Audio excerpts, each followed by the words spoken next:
Next on our agenda is the Barber Group. Karen Barber, President.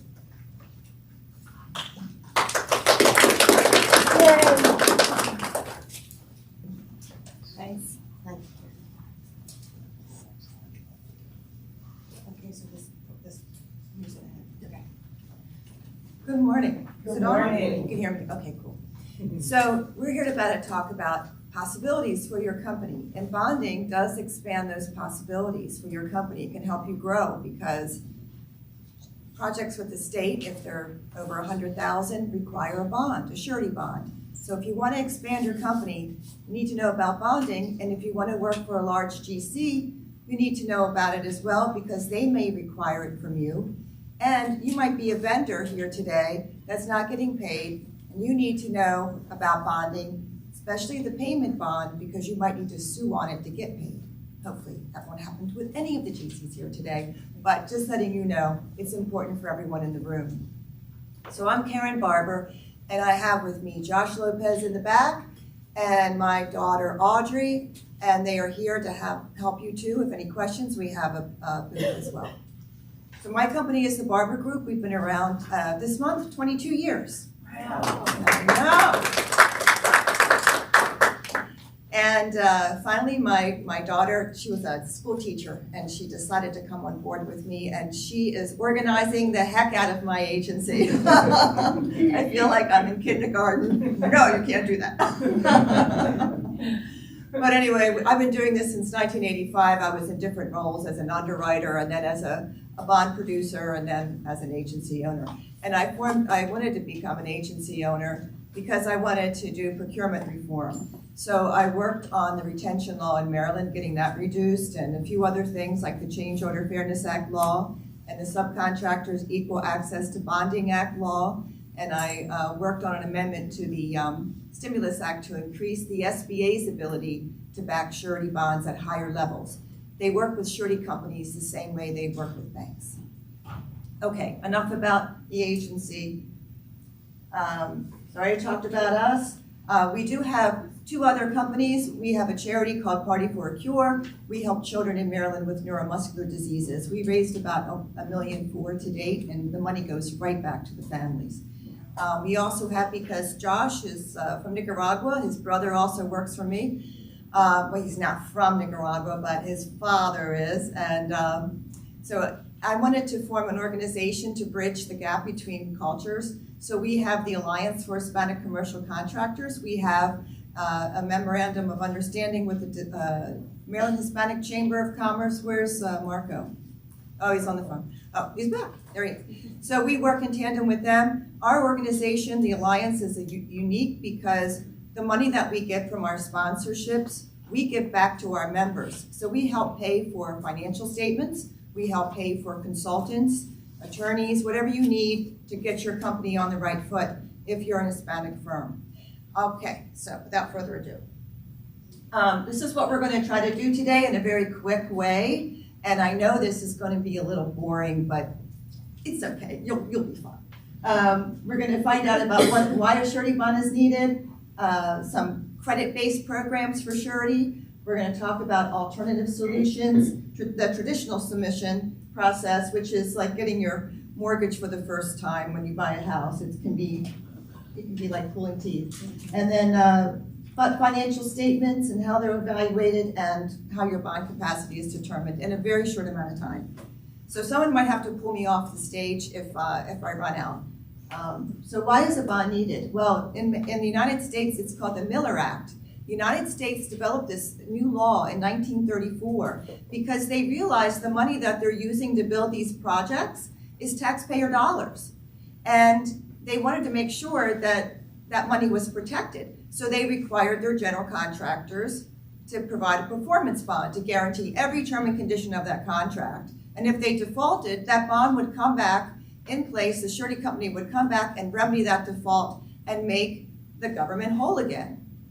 Okay, and then they also have a payment bond to back that contract because as a subcontractor and as a second tier sub, you can't lien a federal job. It's a government project. So what you would now lien is the payment bond.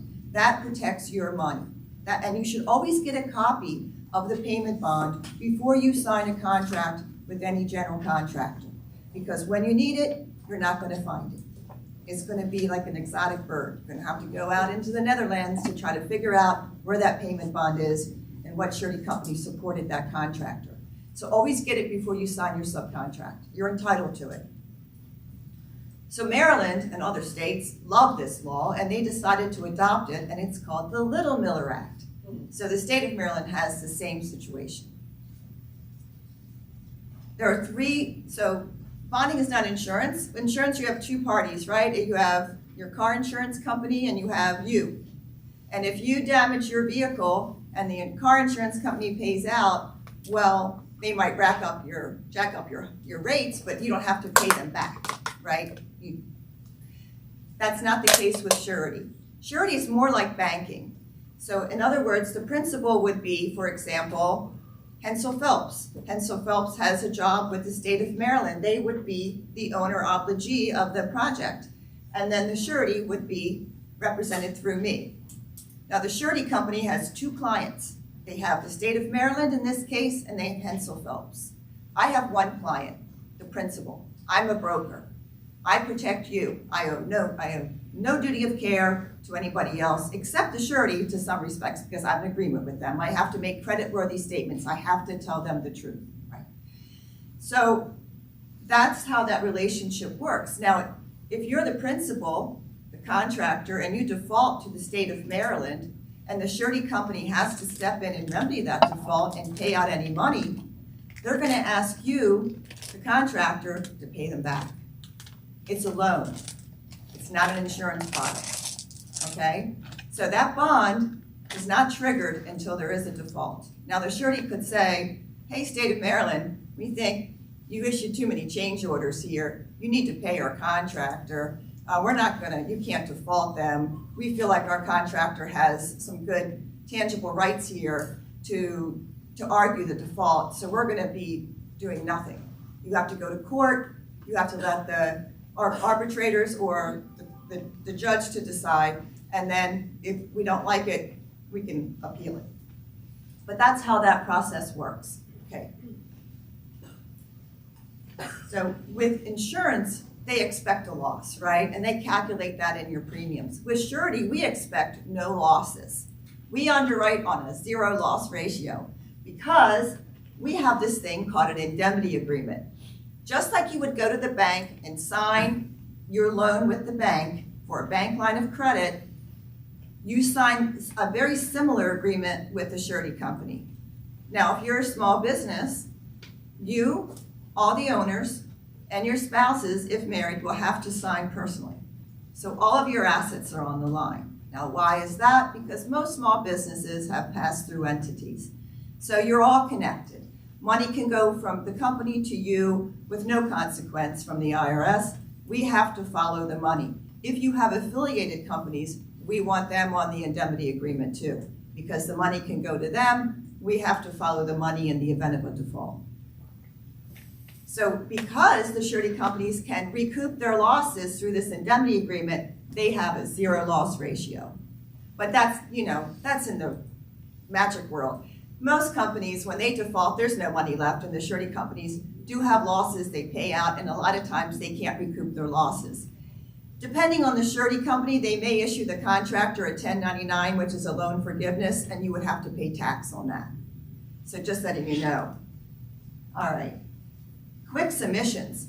Now, if you're a small business and you're maybe a startup or you haven't been in business long enough to really produce the financial statements we need, and you have good credit, we have programs that can go up to, actually now this is increased as of just yesterday, we can go up to 1 million single jobs. So if you have a job for 1 million, you don't need financial statements. They can go 2.5 times your largest job completed, and it's based off good credit, okay? They can also go up to 2 million in the aggregate, which means you could get 2 $1 million jobs at one time. Or you could get, a couple 500, whatever the mix is. So we have those programs. We also have we'll talk about that later, but there are other programs that can do the same thing. They might be less. These programs generally have a fixed rate of 3% of the contract price. Now, there are times we can get it down to 2.5%, but remember, you're not paying for financial statements.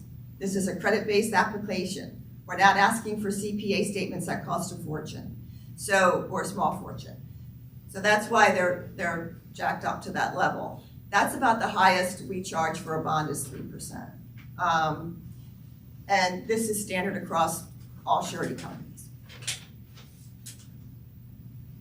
Now, there's a total net worth program that doesn't look at your liquidity, they look at your net worth. It's a good program. It's one surety company that has it. It's called HCC Surety. They have an office here in Timonium, Maryland, and these are their favorite types of trades that they like to use in the total net worth program. So carpentry, drywall, environmental, flooring, landscape, masonry, they're all there. So it's a good program. They don't require CPA financial statements, and they can go up to $5 million in the aggregate. But it's tough to qualify. It's not a slam dunk deal, okay? There's a process. I'm gonna ask for a lot of backup information. All right. Now, Hensel Phelps, who's here today, my agency has an exclusive bond program with Hensel Phelps. We're the only one, and it's almost nationwide, but Seattle, we're not in Texas yet, but it's growing, and it's getting bigger and bigger every day. We've bonded $165 million in subcontracts through this program. And a long time ago, I went to Hensel Phelps and I said, this is what I would like to do. I would like to help you with your subcontractors. And if you send them to me, this is the service you can expect. And then they brought in some caveats on their end, and we drafted a unified agreement. And Hensel Phelps does put some skin in the game. The premiums, the rates are already predetermined, so you don't have to worry about that. There's lots of good things about the program, and we've not had any losses in the program. So, and we have one surety company that's dedicated to this program. It's called RLI, and it's been very successful. So we have alternate solutions too. So we have the SBA bond program. Now, back in the day, not too long ago before Obama, the SBA said we can only guarantee, so the surety companies like banks partner with the SBA. And let's say you're a contractor that had a bankruptcy and it's been discharged within the last year. Let's say you have some tax liens that you're on a payment plan with. Okay, we can help you with that.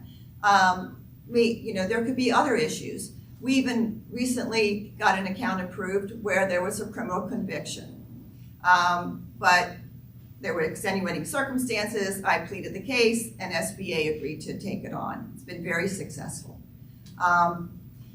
So we don't judge, right? We want to give you a bigger picture of yourself. We want you to be that person you want to be in business, right? And sometimes you just need to find a person in life that sees that dream that you see. And that's why the SBA bond program is really good. So you could have a company that has, they have a quick and easy program too, up to $500,000. They don't require financial statements, and the surety companies support it. Now, SBA charges a fee. They want 0.6% of that contract, and they want to be paid within 3 days of approval. So you better have some kind of bank line to pay that fee, because I can't pay it for you. Done it once, I'm not doing it again. So it was a $5 million job too, so I was just like, $35,000 SBA fee, you better pay me, buddy, Yeah. It was fine.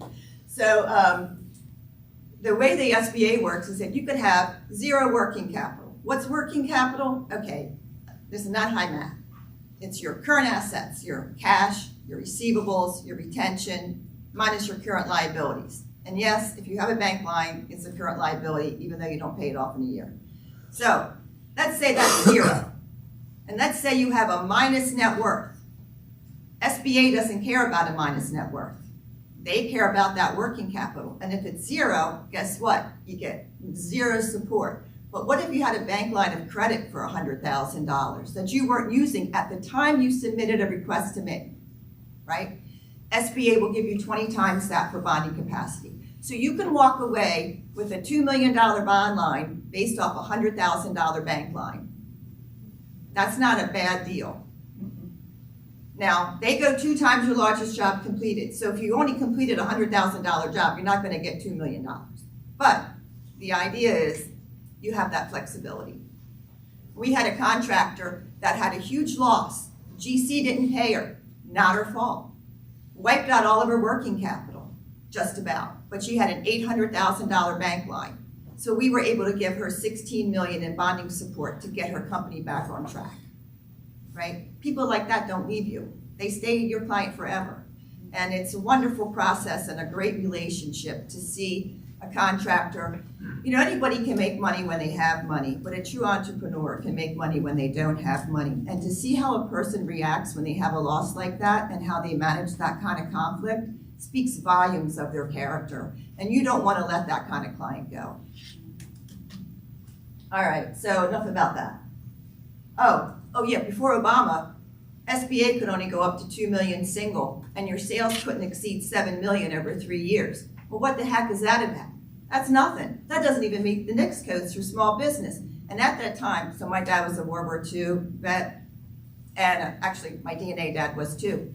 And my whole family is in the military, most of them. And here the federal government goes to the service disabled vets. We want to give you 5 million sole source projects. SBA can only go up to 2 million. Veterans tend to have terrible credit because if they're disabled, generally they've gone through a divorce, their medical bills are really bad. I don't know if you know this, but the VA says, oh, soldier, we can't cure you. You can go to this hospital outside the VA and we'll pay your bills for you. They don't.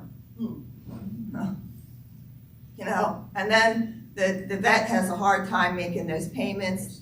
It's not a good picture. Anyway, I got upset and I pulled some people together and I lobbied for 6 months on Federal Hill, and I got an amendment on the Stimulus Act to increase with Senator Cardin and Cindy Hoyer's help. Senator Cardin got it. He was just great. He increased the SBA's ability to go up to the NICS codes for small business. So it was at that time like 32 million for a general contractor, not 7.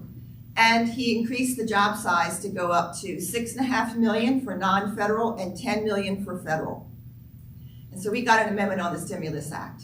And I know this sounds like I'm tooting my horn, but I'm from Dundalk. So if anybody told me that I would have this experience in my life, I won the US SBA Small Business Person of the Year for that. Yeah. The best part was to go to the White House and put my fingerprints in every room of that White House. They're never gonna find them all. I don't care how good their cleaners are, I made sure they were there. My DNA is in that White House forever. So we have alternative funds. So that's the SBA program. Alternative forms, yeah, there's collateral. You can do, if you have a rich friend who wants to support your company, but they don't want to loan you the money, they can put up a letter of credit with the surety company that's off balance sheet. And that's really good if you're an 8A contractor with the federal government or a women-owned small business, because then you don't have to disclose to the federal government that you have on balance sheet support and then have to explain that money. This can go direct to the surety company as an off balance sheet support. There's also a thing called funds control. So let's say you're taking on this big job with a subcontractor that you haven't worked with before. And the surety company is a little weary, large job, subcontractor, not a strong relationship with. So they'll say, we'll bond it, but we want to put the funds in funds control. Maryland will allow this, and this federal government has this act called the Federal Assignment of Claims Act, so they allow it too. So what happens is, instead of the state of Maryland paying you, the prime, they would pay an escrow agent the money. The escrow agent establishes an account in your name, but they only have signing authority. So when that money comes to that escrow agent, they're going to make sure that every vendor and subcontractor gets paid before you get paid. And they will not pay you any overbillings. So if you have overbilled on the job, you're not going to get that money. Okay, so that usually is a fee of 1%. The good thing about an escrow agent is that nobody can touch the money. Not IRS, no bankruptcies, no disgruntled spouses. Nobody can touch that money. All right, traditional submissions. Now, in a traditional submission, you might hear a broker say, well, you have a 1/3 program, a 2/5 program. What that means is 2 million single, 5 million in the aggregate.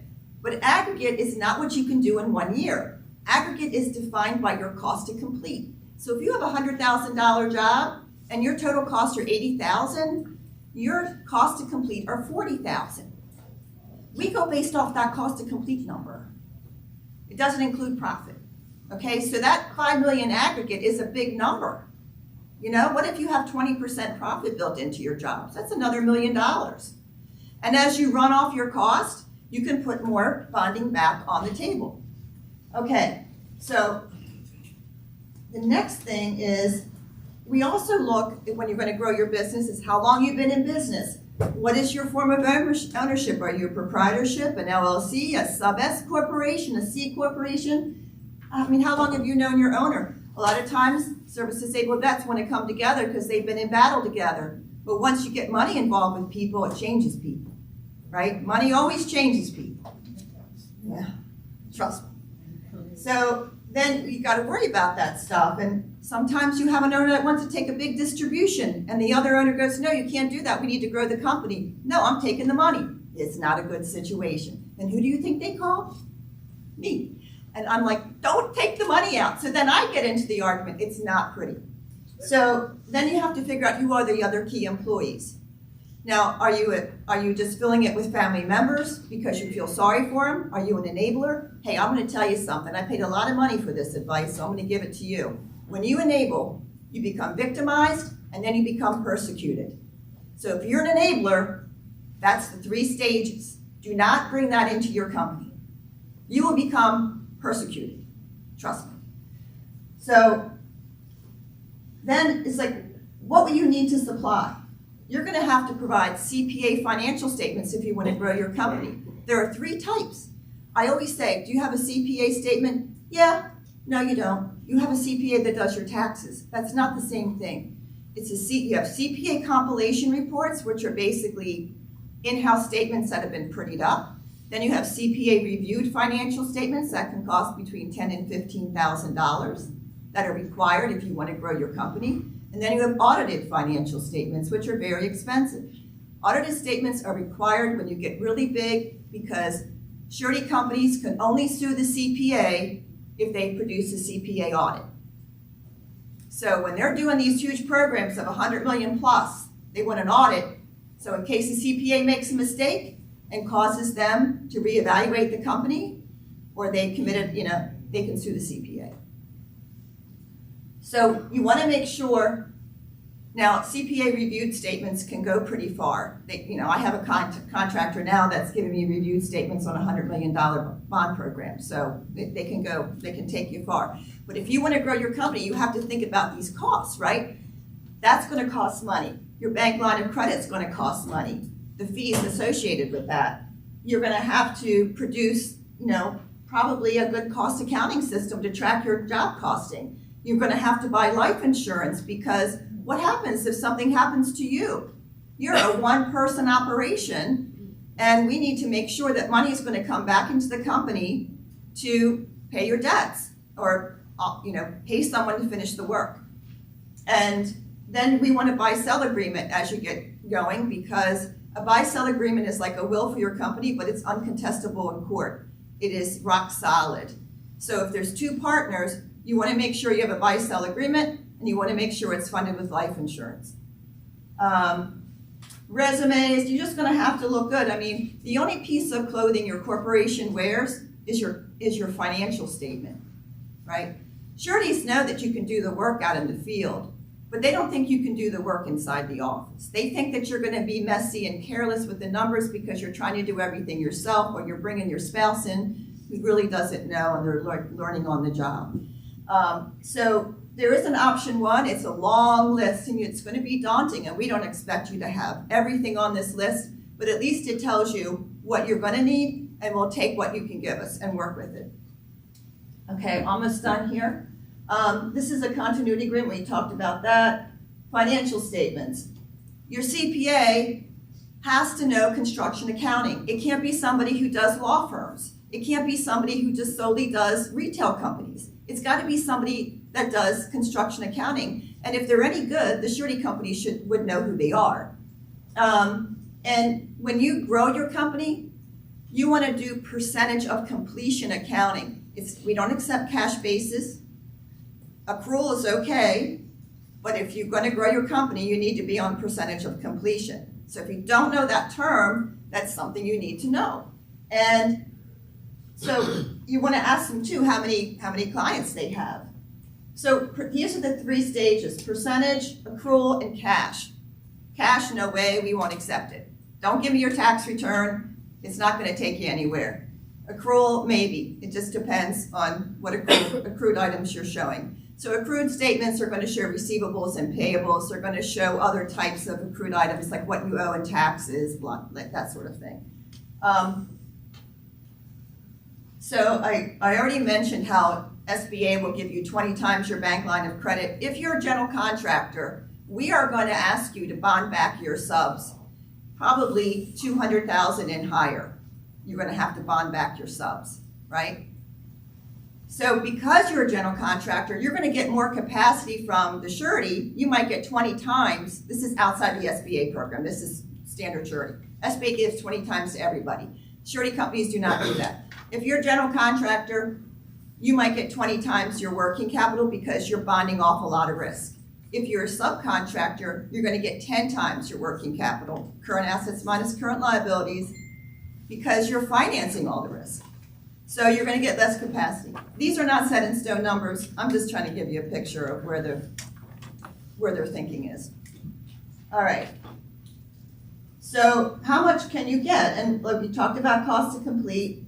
I wanted to show you, this is a work in progress schedule. So it's really easy, okay? If you have a $100,000 job and you have $20,000 in profit, then your total costs are 80, right? 80 minus 100 is 20. Let's say you spent $40,000 on materials, okay? So if you spent 40 and your total costs are 80, then you're 50% complete. The percentage is based off your cost to date to total cost. So you're 50% complete. If you're 50% complete, you made 50% of your profit. So you made 10,000. So you expensed 40 and you've earned 10 of your profit. So you should bill for at least 50,000. If you only billed for 40, it's an unbilled receivable of 10,000. It shows up on your balance sheet as an asset. You earned it, you just didn't bill for it. But if you billed 60,000, you're 10,000 overbilled. You got your profit of 10, your cost of 40, that's 50,000, but you billed 60. So you haven't earned that 10,000 yet, so that becomes a liability on your balance sheet. These are things you have to know if you want to grow your company, because you got to sound a little bit knowledgeable when you meet your surety company, right? They're not going to ask you in-depth questions, but they're going to want you to be able to produce a work in progress schedule internally. So you have to understand that. So if you don't bill enough and you're 10,000 underbilled, that tells you have negative cash flow. Now, if we see a lot of underbilling, we're going to say, okay, what's the issue? Are these change orders? Are you not getting paid on these underbillings? They've been sitting there a while. And it impacts, the state doesn't realize how change orders impact your balance sheet, because those change orders are going to show up as an underbilling, right? And we're going to question that. And some surety companies are going to say, well, we don't expect that you're going to get all that change order money. We're going to take some money off and it's going to impact your working capital, and there goes your bond program. But then what do you have to do? You got to have a bank line, because you have to fund those underbillings. So now you have to not only look at less bond program perhaps, but now you have interest that you have to pay because the change orders aren't getting paid. Right?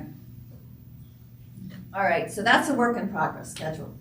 And then, these were things that have already passed March 15th. We do, the Alliance for Hispanic Commercial Contractors does webinars. We're having an event with the Carpenters Union, April what, Josh? 11. April 11th. That's going to be a great working, is that in Highlandtown? That's all Patapsco Ave. Yeah, okay. So we have details on that, and then, what else we have? And we got the Hispanic training that up. Oh, yeah. We're doing the MBE Hispanic training. Okay, so that's questions. I know it probably went a little too long, but I think it's really important for you to know this stuff because, look, in Maryland, right, people, you sign a subcontract agreement and it says, hey sub, you get paid when I get paid. It's called paid if paid, right? Condition precedent of you getting paid is if we get paid from the state. Well, the payment bond doesn't care about that. If you just sue the surety on the payment bond, they don't care about the paid if paid. If you can show to the surety company that that GC suggested that you do that work and they're not paying you, you can sue on that payment bond. Now, if you're a first tier sub, you have 1 year to file suit on the payment bond.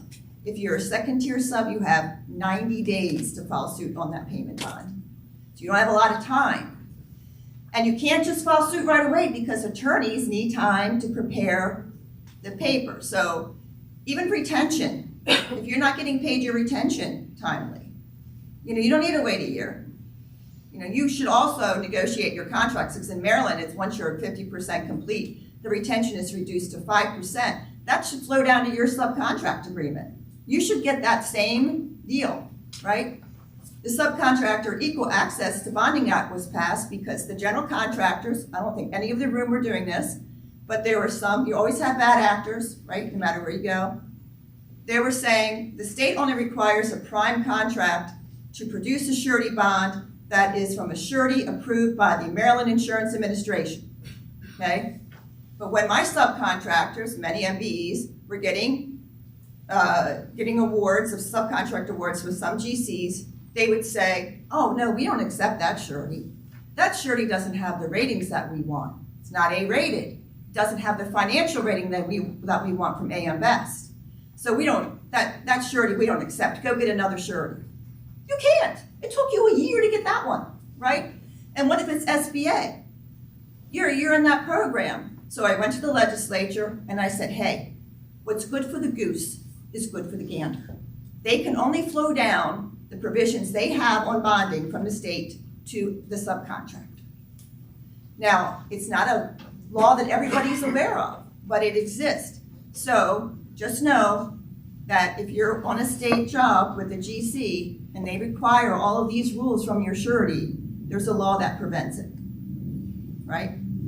Because they were nixing Miss Bidva, Stanley Tucker's group, who's a quasi kind of state agency that provides bonds backed by T-bills from the state of Maryland.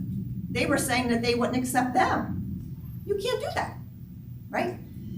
So the Change Order Fairness Act law doesn't have a lot of teeth in it. It was a little bit of whittled down, but my concern is when the GC says there's a change order, you don't know if that change order has been approved by the state or if this is a change order because the GC made a mistake, right? You don't know.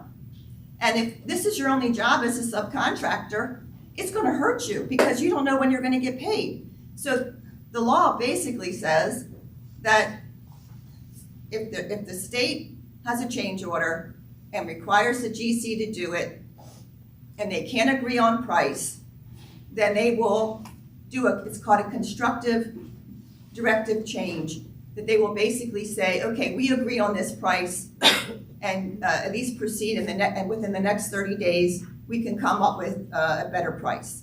But the subcontractor by law is supposed to be notified within 5 days of getting that approval from the state. So as a subcontractor, you know that's a state-directed change, but it's not enforced, right? There's no penalty. So you just have to know the law. The problem is when you pass laws and they get codified in COMAR, there's no penalties if there's violations, except with the new MBE law where there is liquidated damages for GCs. So, you can pass all these great laws, but if they're not enforceable, they really don't have a lot of teeth unless you know about them, and then you have to sue, and you can bring up that law in your case. That's the only issue with laws. So anyway, I just want to let you know about those. They are in effect, and the retention law is in effect. So anyway, any questions from me? You can ask me anything. I have so much data in my head that it's just so good to get it out. No? Okay, well, I probably lost you like 30 minutes ago, but you know, I don't care, I'm gonna keep going. You're sticking around though, right? Yeah. So they wouldn't talk to you. Thank you. Yeah.